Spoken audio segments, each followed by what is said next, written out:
Warning, our podcast is uncensored and is intended for adult listening only. The stories we tell you are usually filled with disturbing content, including crimes against children, domestic violence, murder, and all other terrible things. Be advised this is not for the faint of heart or easily offended. Please do not listen if you are sensitive to these issues or topics.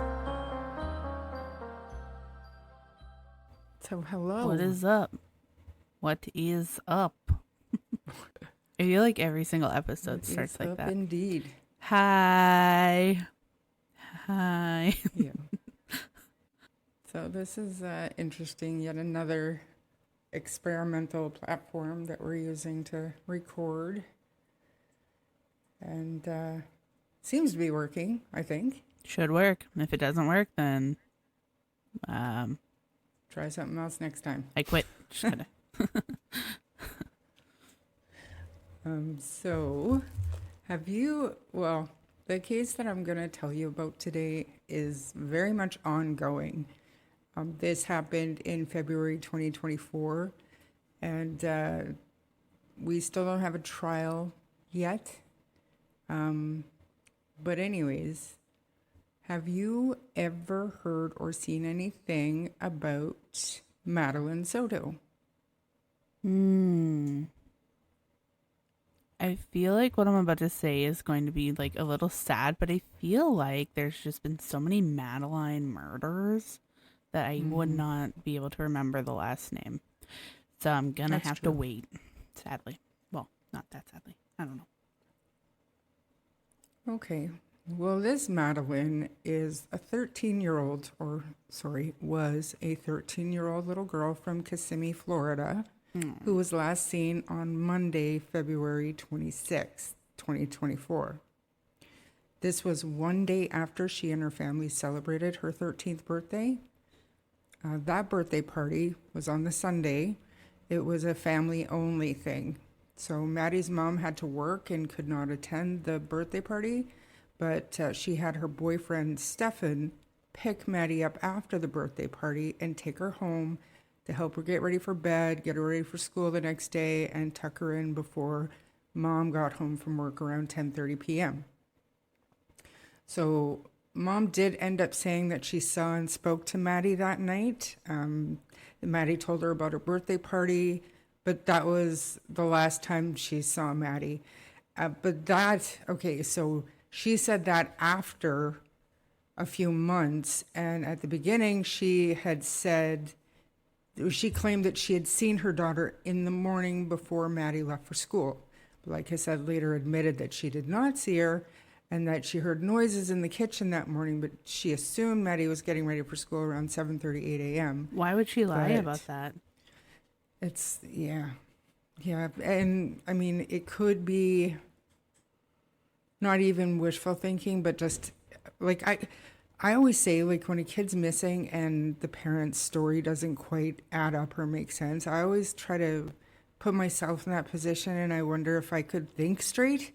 Do you know what I'm saying? Or if I would remember little things like that, I would assume I would be so flustered and worried that I don't know if I could form a sentence, but it just makes me curious, like, if it was a lie or if it was just truly her mind racing and like getting her days mixed up.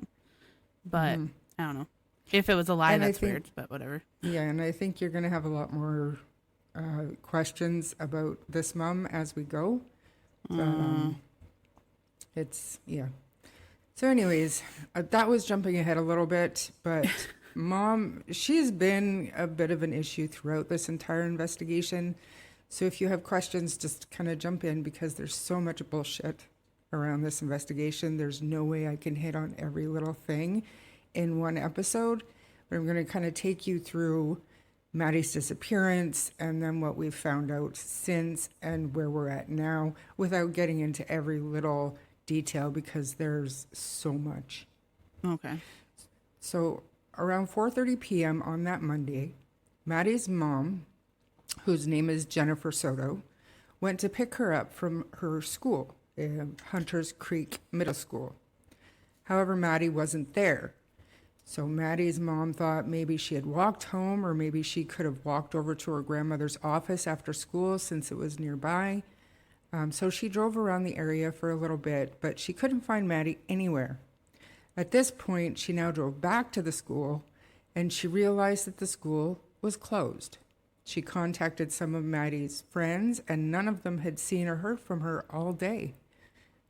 Jennifer then emailed one of Maddie's teachers, but this teacher told her that Maddie actually never even made it to school that day. Oh. She was marked absent all day.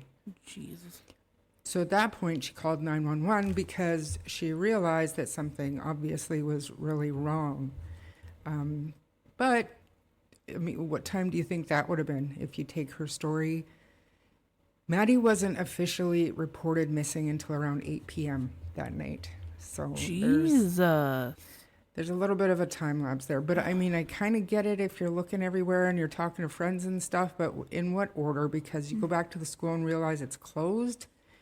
That, I mean, at that's least not 8 o'clock at night. you said she was 13, or?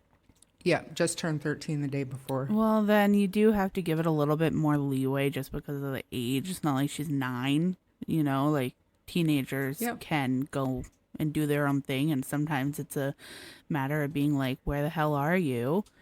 Are you That's just right. in trouble, or are you in trouble Right. by your parents? So there is a lot of body cam video, police interview video, audio, documents, all of it. And unlike a lot of other investigations, all this stuff has been made public. Like the public has access to this stuff. But anyways, that night, Monday, a deputy met with the family at the grandmother's office. So there on the body cam video, we can see Maddie's family, including her mother, her mother's boyfriend, Stephan Sterns.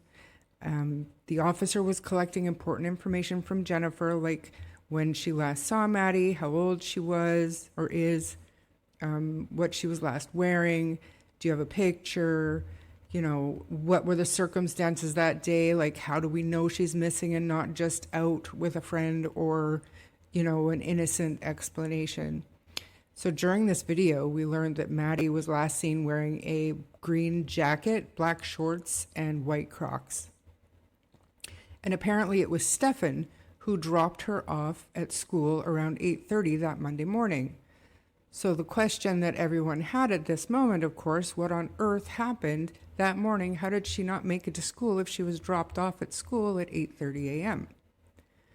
But words matter.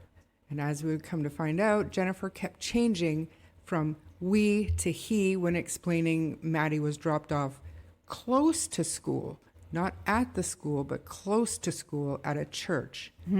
So Maddie was not actually dropped off at the school, but instead she was dropped off in a church parking lot, Peace United Methodist Church. And this church was across the street and down a bit from her school. And according to Jennifer and Stephan, the reason for this is that Maddie was embarrassed to be seen in Stephan's car. I've seen pictures of this car, and it's not it's not all that bad. Yeah, But but you never really know. It could have made a noise or something like that. Yeah. But if it was only for that sure. far away, if you think about like the great church across from the school here, like technically that's down the block and over a little bit, but there's still like a field and stuff. And she's Yep. 13, so it's not that crazy. No, not at all. No. The only other thing was that school didn't start until 9:30, but Stephan he'd go on to say that he wanted to get an early start because he was taking Maddie to McDonald's for breakfast. But when they left, Maddie wasn't feeling well. She didn't want breakfast, so she just asked him to drop her off at the church. So that was his story. Weird. But Maddie also left her phone at home that day, which her mom did say is not that unusual, and it's happened in the past because apparently Maddie is forgetful. She also has ADHD and anxiety.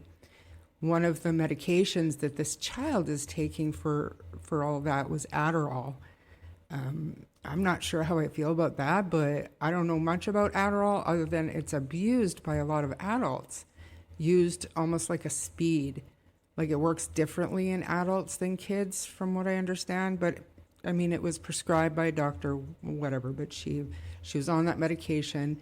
It made her very forgetful, and she had forgot her phone at home that day. What? So then, yeah. Yeah, so then they decided that they were going to try tracing her school laptop, her school-issued laptop. Maybe it could have pinged somewhere. Maybe it would show at least where the laptop was, but the laptop had been turned off all day. It was never powered on all day.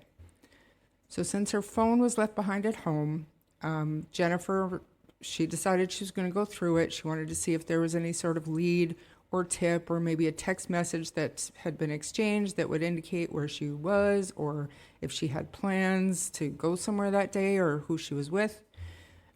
Just looking for anything that she could find.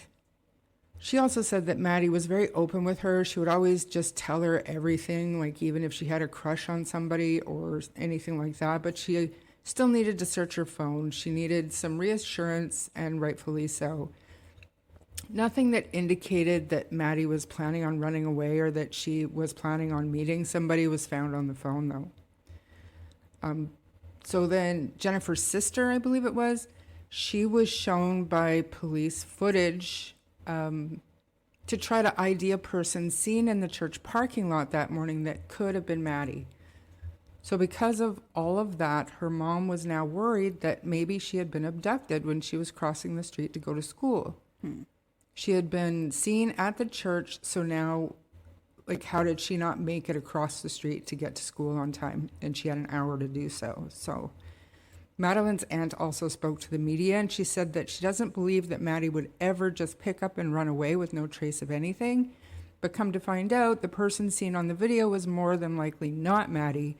However, it was too blurry to see anything specifically or to do like a confirmation that it was or was not Maddie. So back then, like right when Madeline was reported missing that Monday night, law enforcement immediately started searching for Maddie. And then on Tuesday morning, the Orange County Sheriff's Office launched a massive search effort to find Maddie. They had more than 50 members of the Orange County Sheriff's Office response team searching for her. Sheriff's deputies also used canines and a piece of Madeline's clothing so that they could try to track her, but they found nothing. 2 days after going missing, a press conference was held to update the public and spread the word about Maddie's disappearance. They wanted to spread this as much as possible to see if anybody saw anything in or outside of the area, just if anybody knew anything at all. Time was now ticking, and this little girl was missing and obviously in danger to them. So during the press conference, the Orange County Sheriff's Office said that the search now included well over 100 people, including deputies, detectives, intelligence analysts, and specialized personnel. They did interviews with Jennifer, Stephan, Maddie's friends, her family. Mom said that she was able to access Maddie's phone, and there is information on the phone that indicated that she told people when she turned 13, she actually wanted to go and live in the woods. Okay, and she left her phone at home that day. So, like, she could access her phone, I'm guessing, just by literally picking up the phone? Yeah. Okay. Yeah. And I mean, parental controls and stuff like that, I'm sure. But I mean, honestly, as soon as I heard that Maddie was telling people that she wanted to go and live in the woods when she turned 13, it made me wonder. It made me think, like, maybe something was wrong with that information. Obviously, the timing of all this is certainly alarming, and also a little suspicious because she just turned 13 years old, and now here we are. She went missing the next day. As a 13-year-old who likely felt the exact same way, when I thought about going and living in the woods, it wasn't living in the woods and like eating raw meat. It was like this fantasy cabin in the woods that I find, and there's like the perfect person already living there, and da da da da da da da. I'm sure she wasn't thinking about turning into a wild person and just running into the trees. Well, especially because like kids nowadays, they're so connected. So you're not going to find Wi-Fi out there or you're not going to have a charging port for your phone, or, you know what I mean? 13 years olds, Yeah. their lives kind of maybe not revolve around being connected, but it's a huge part of their social existence nowadays. So it made me a little suspicious of that whole storyline. But as it turns out, Maddie's disappearance and this claim of her mother's was about to take on an entirely new spin with a breaking detail that was going to change the entire investigation. Hold on. So bad. Okay. So now, 2 days since Maddie's was last seen, and on Wednesday, February 28th, the mom's boyfriend, Stephan Sterns, was arrested. But he was not arrested for anything related to Maddie's disappearance. He was arrested for sexual battery and possession of explicit child sexual abuse material. Oh, God. I'm talking extremely horrific content on this monster's phone.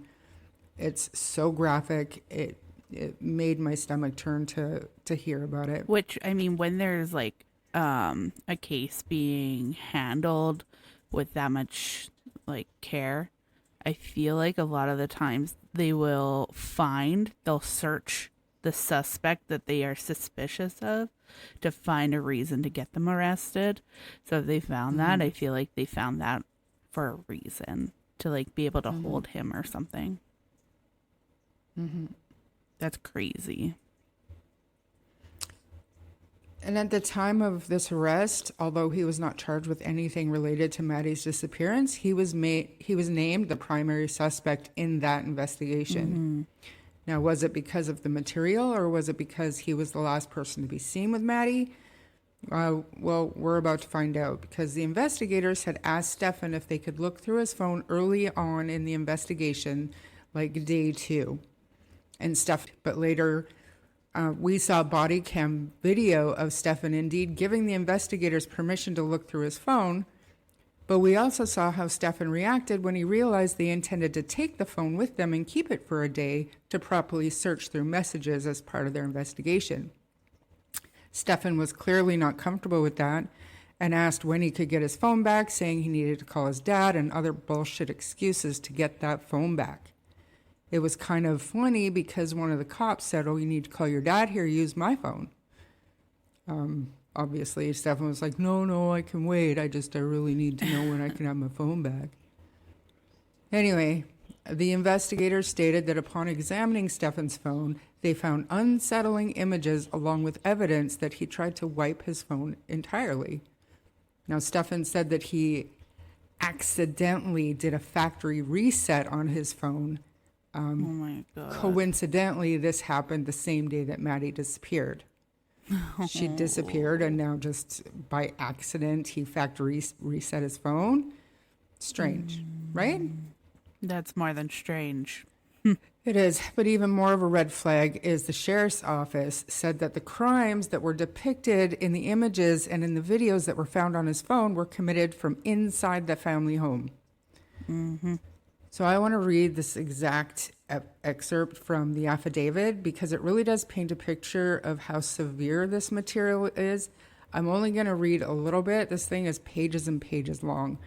I think later I go through, and I probably won't bother going through every single charge, but he's charged with over 60 individual counts. And I mean, it could be much worse because they end up finding over 1,700 images, numerous videos, just a plethora of this disgusting material. So this material is extremely explicit in nature. So I don't know if I should even bother saying trigger warning. Our listeners know what we're like. We don't censor ourselves. But so an interview was conducted with Stephan Sterns, who advised he picked Madeline up and dropped her off in front of Peace United Methodist Preschool. This was down the street from the school, and he dropped her off at 8:40 a.m. Hunters Creek Middle School begins class at 9:30 a.m.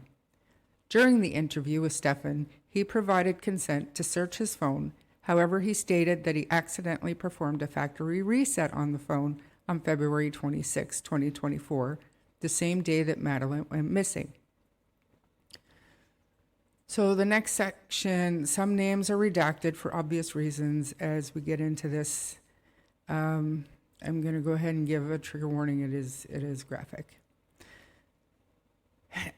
It says, upon reviewing the contents of Stephan's phone, several images and videos were located which depicted blanks, breasts, vagina, and anal opening as the focal point of the pictures and videos. There were also pictures and videos depicting blanks, vagina, and mouth being penetrated by a penis. As such, the files depict the sexual performance of a child. It should be noted the penis observed penetrating blank had distinct markings on it, which consisted of bright pinkish colored skin below the head of the penis until approximately a quarter of the length down the shaft of the penis. Several other pictures capturing the distinct pattern were observed on the phone. Further, and as your affiant was reviewing the pictures and videos, I observed several different pieces of clothing to include patterned underwear, shirts, blankets, and sheets. Then Okay, a bunch. so Yeah, sorry. the name is redacted, but they were taken within the house Right, where there's only one child. right, Okay. right. So she would have a reason to fucking run away, Yeah, but he would also have a reason, a motive to yeah. get rid of her. Got it. So then there's a bunch of sentences that are redacted, and it continues and says, based on the totality of the circumstances, your affiant has probable cause to believe that Stephan Sterns committed a sexual battery on blank. So this was not only a huge bombshell because it showed how truly disgusting this creep is, and he's videoing himself and keeping the images. The name has been redacted, but I'm just going to point out that the images were taken from inside Jennifer Soto's house that she shared with her daughter Madeline, Stephan, and they did have one other female roommate who had a young son. I think she had shared custody of that son. He wasn't there all the time.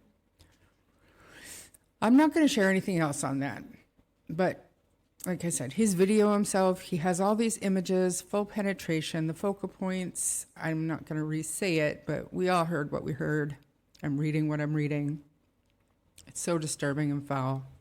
But towards the end of the affidavit is when they say, we observed the exact same underwear, shirts, blankets, sheets that we observed in the home. It showed that this material was taken from inside the family home. It's truly, truly devastating to realize and know what was really happening in that house. So what the dynamic really was between Stephan and Madeline. Stephan obviously exercised his right to an attorney after he was confronted with those images found on his phone, and he remained silent for the questioning after that point. But as all of this was unfolding and he was detained at that point, searches for Madeline were still ongoing because she still had not been found. And the searches continued throughout Thursday and Friday, with law enforcement giving the public updates on their investigation all along the way. And I have to say, Florida is pretty good about giving press conferences and stuff. I don't know why most other states aren't like that, because it doesn't seem to have influenced the investigation in any sort of way. It's just keeping the public informed. So anyways, at the same time, when Stephan was being confronted with those images that were found on his phone, Jennifer was being interviewed in a conference room at the sheriff's office.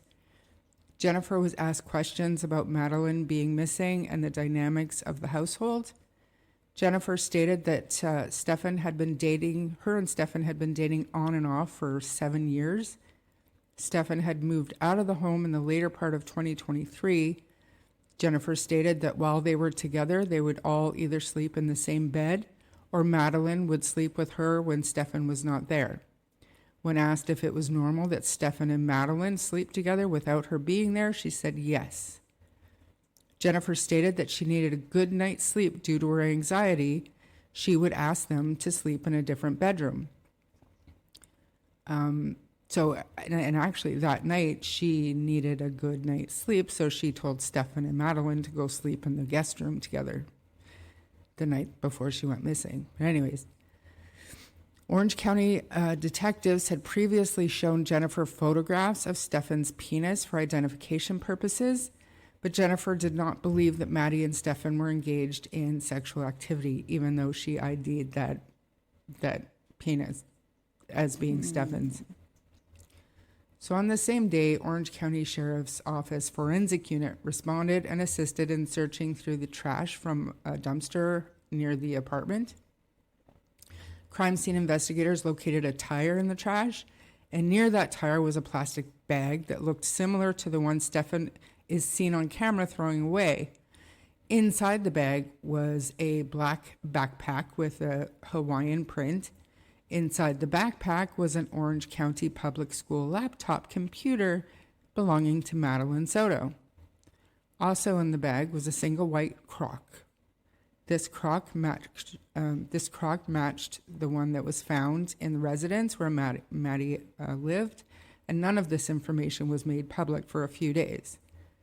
So you can imagine now that with the news of the arrest of Stephan, or he was being detained at that point due to graphic images on his phone, and also with Maddie still being missing, hopes of finding Maddie alive was not looking promising at all.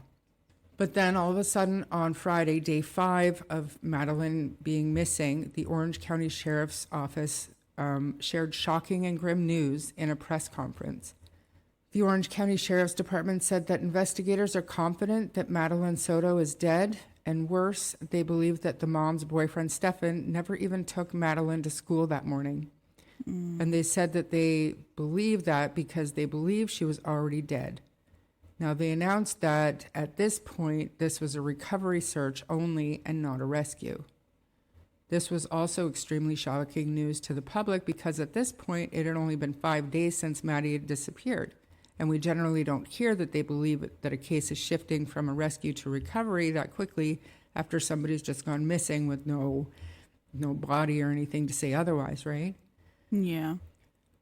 So this led many people, myself included, to think that investigators must have some sort of evidence that indicated that Maddie was in fact no longer alive, especially for authorities to make such a public announcement with such certainty. With such certainty. Police came out and made this public announcement. They said, "We no longer believe that Madeline is alive. We think she is dead. This is a recovery. We've also notified her parents. They also found all of this explicit material on Stephan's phone, and he's been charged, but reminder, charged with crimes not pertaining to Madeline's disappearance." But then a huge break was about to come because investigators discovered a video footage showing Stephan throwing those same items into a dumpster behind their apartment complex. And that was the video footage was from 7:30 a.m. the day Maddie disappeared. So not long after discovering that footage, like I said, investigators discovered Maddie's backpack and the laptop in the same dumpster, and they also said that they found video surveillance of Stephan returning to the complex at 8:19 a.m., and Madeline was visible in the car in that footage. The footage showed Stephan stop the car and also clearly showed Madeline in the passenger seat, slumped over with her mouth wide open. Police say they do believe Maddie was not alive in that footage. Before that, investigators also found footage of Stephan throwing the items into the dumpster. And after finding that footage, investigators found Maddie's backpack, laptop, and everything else. So it's all kind of adding up. And not too long after Stephan left that complex with Maddie in the passenger seat, Stephan was seen on another camera in the parking lot of a hotel moving Madeline's body from the passenger seat of the trunk of the car. Crazy. So I'm going to play that press conference here. Okay. All right. So thank you for being here. We have some important developments in this case that we want to share with our community. I wish we were here to tell you that we have found Madeline, but we have not found her. Last night, detectives from the Kissimmee Police Department met with Madeline's mother, and they had to tell her the very devastating news that although we have not found Madeline, we are now confident that she is dead. So our efforts will be focused on recovering Madeline. Dozens and dozens of detectives, crime analysts, and specialized team members have been working nonstop and following up on every single lead and every shred of evidence. Our detectives have determined that Madeline was never dropped off on the morning of February 26th near her school. Instead, we believe she was already dead at the time and that Stephan Sterns moved her body in the early morning hours on that day. We have video evidence that shows Stephan Sterns discarding items in a dumpster in that apartment complex in Kissimmee at 7:35 on Monday, February 26th.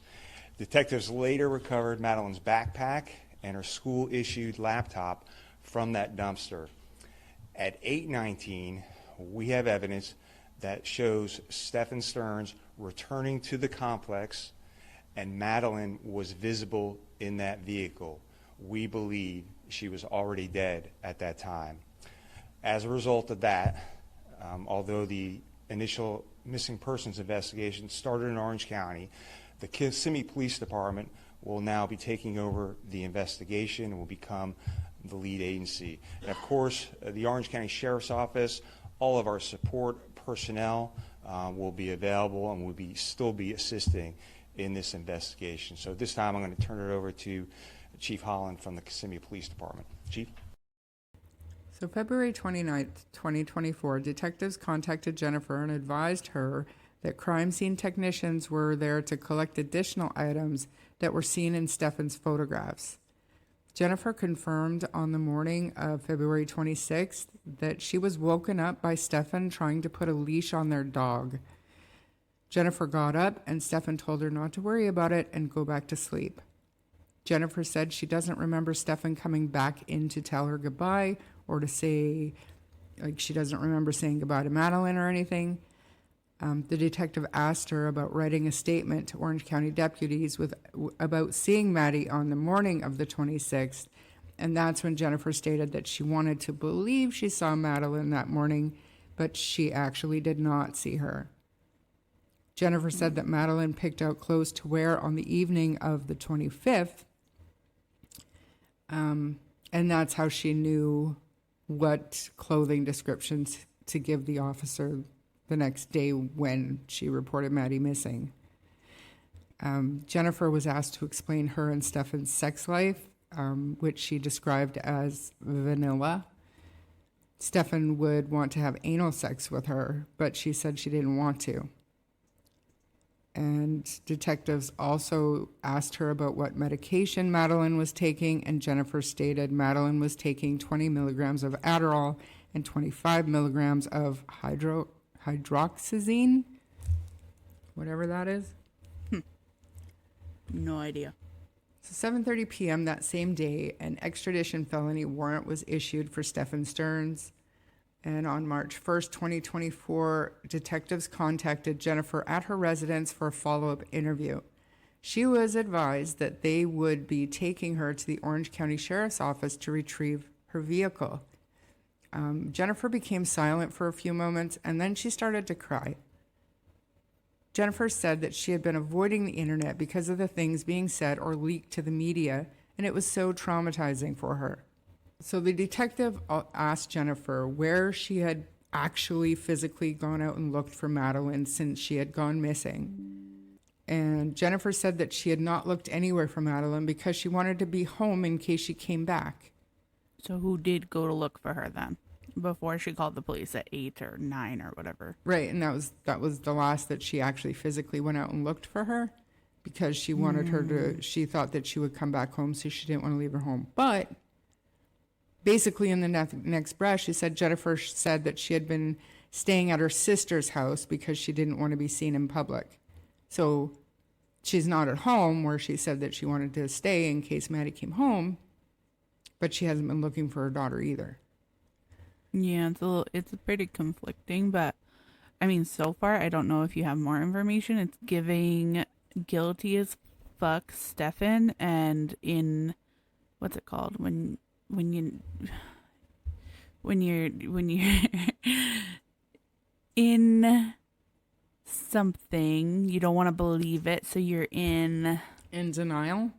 In denial. Oh my gosh. But I Talk mean, about writer's block.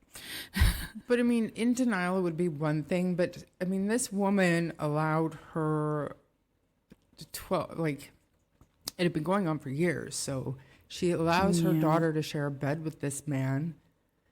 I don't know. I don't know, man. So on March 1st, still on March 1st, later on in the day, police received a tip that led them to the discovery of Maddie's body. Someone had reported seeing a man matching Stephan's description in an area, changing a flat tire on a silver car, matching the one Stephan drove.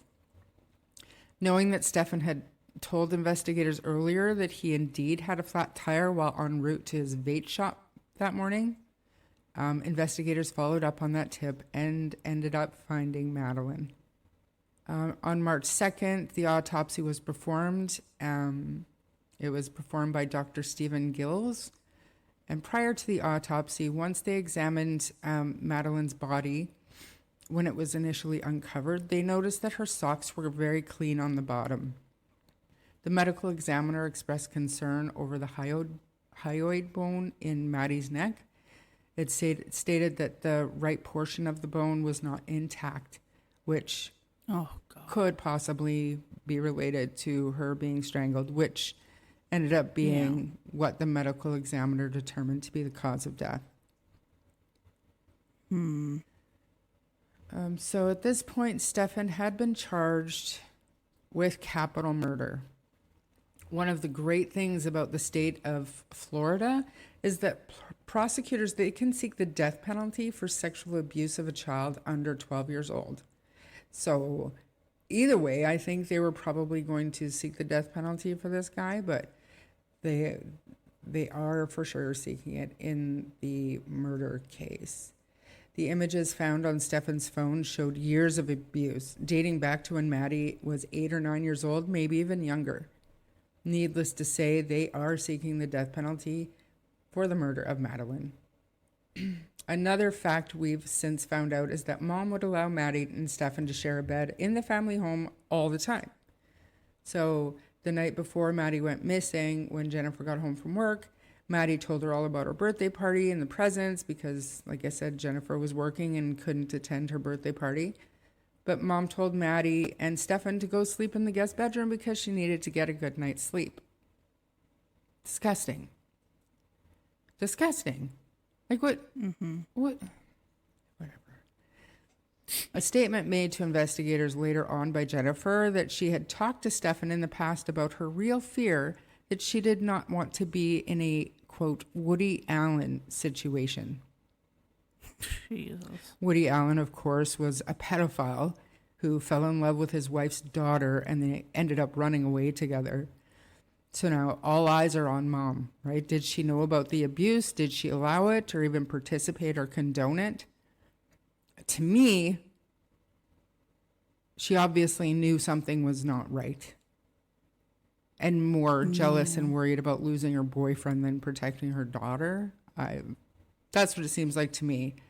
But investigators have said there's no evidence that more than one person was involved in the murder of Maddie, and Mom has not been charged with any crime as of yet. So like I said... Yeah, I mean, yeah. I mean... Being a lost person isn't a crime. You can be a piece of shit and still not go to prison. I mean, that's very true, but it's still... It's suspicious. There's red flags, and you naturally want to try and hold somebody accountable for something like that. Because it's not just like the one person who kills a child, you start kind of looking at the people around, because you always feel like, Yep. they're responsible to keep that child safe. So the fact that she was in denial for so long and it seemed like she wasn't doing enough is kind of damning in Yeah. itself. 100%. Like I said in the beginning, there's so much information available to the public about this case: search warrants, filings, transcripts of all jailhouse phone calls. There's so much shit released to the public, and it's great. But I mean, you can't go through everything. It's not all rumors and rabbit holes and stuff. This is actual court filings. It's part of the trial proceeding at this point. But there's so much information that going through it all at this point in a podcast episode, to be detailed and a deep dive, we'd be here for a week. There's just so much. But crime-timelines.com has got everything. It's amazing what this website does for cases. They put everything in chronological order when it was filed. They've got all the PDFs, the court filings, the pictures that are not sealed because, but everything that you need to know about the case is up on their crimetimelines.com/Madeline Soto. Go and find it because it's great. I'm going to put the link to that site in the show notes. So as for now, I know that Stephan's lawyers are trying to get the judge to toss the death penalty, as if, right? Like I think he's arguing. Yeah, we have the body. Yeah. It's not like Literally we need anything have- from him. He's guilty. Have the body on CCTV footage, you moving the body from the passenger seat to the trunk, like whatever. And I mean, we're not even talking about any DNA or anything that was found. And one of the most troubling parts of this, there are also some serious rumors that seem to be becoming more likely that Maddie may have been pregnant by Stephan. Text messages between the two seem to point to it being possible that she was or thought she may be pregnant. Jesus Christ. Remember, this is a child. And yeah, she and he's turned just texting her about this shit? 13 years old. She turned 13 years old the day before she was murdered. And it appears that this pedophile had groomed and victimized and manipulated Madeline into what he considered to be a consensual relationship. She was a child. Like she was sending him text messages. The latest one that became public was screenshots from Amazon that she wanted him to buy these mommy and daddy coins. You flip the coin to see whose turn it is to do baby chores, like changing diapers or getting the bottle or whatnot. Yeah. She was texting him, "We need this. Buy this for us, please." So it seems like she had been in this relationship Yeah. with this pedophile. That's fucked up. So fucked up. So we also saw a note. There was no name attached to this note, but there were speculation that it was, in fact, Stephan that wrote this note to Maddie. And so I'll read the note and then I'll give you what we know now. Your hair was like honey, with eyes stormy blue. Gone far too soon, I will always miss you. Your smile was a treasure, your laughter filled the room. This world is not the same, I will always miss you. I loved you so much, I would have died for you. With no end to my tears, I will always miss you. I held you in my arms, my heart died with you. Rest in peace, sweetheart, I will always miss you. Now, word on the street is that this was found hidden in his Bible in his jail cell. What a pig. Yeah, he's just a sick fuck. It Obviously. is so beyond a sick fuck. Okay, and sorry, when is his trial? Okay, so the sex abuse trial is set to begin on February 24th, like this month. Wow. Like I said before, he has over 60 counts of child sexual battery and related charges on that one. 1,700 images, numerous videos. Like, the guy's going down. But then the murder trial is scheduled for September 22nd, 2025. I wouldn't doubt if we see a delay in one or both of these trials, but I mean, I'll keep you in the loop. And head over to that crimetimelines.com, see all the photo statements. It's even got like the search warrant pictures of Stephan's body. Like, obviously you don't want to go in there and see, the markings, the discoloration on his Peter or anything, but you can go in and see what this guy looks like, what Madeline was dealing with. And then you also have to question and wonder what the motive would have been. Like, if she was pregnant, was it that devastating for him? Like, he would know he was going to get caught, I guess, diddling a child.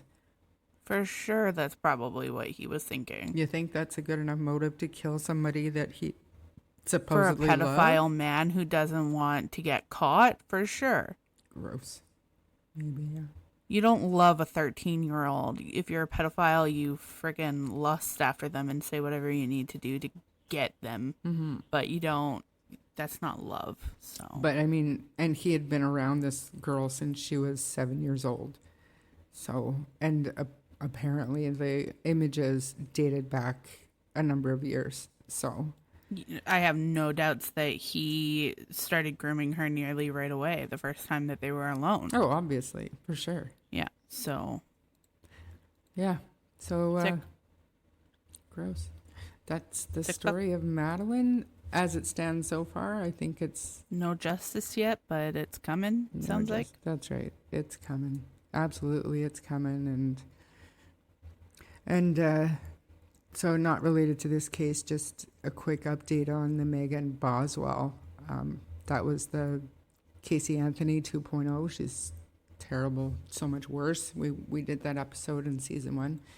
Her trial started on Monday, just a couple of days ago. So that'll be interesting, and maybe I'll do an update episode here once that trial is done. But that's really all I have on Madeline for now, and I'll keep everybody in the loop if something big happens with that. And yeah, so that's what I've got about Madeline, and Megan Boswell is going to see her day of justice soon enough. And thanks for listening. Thanks for listening at the same time.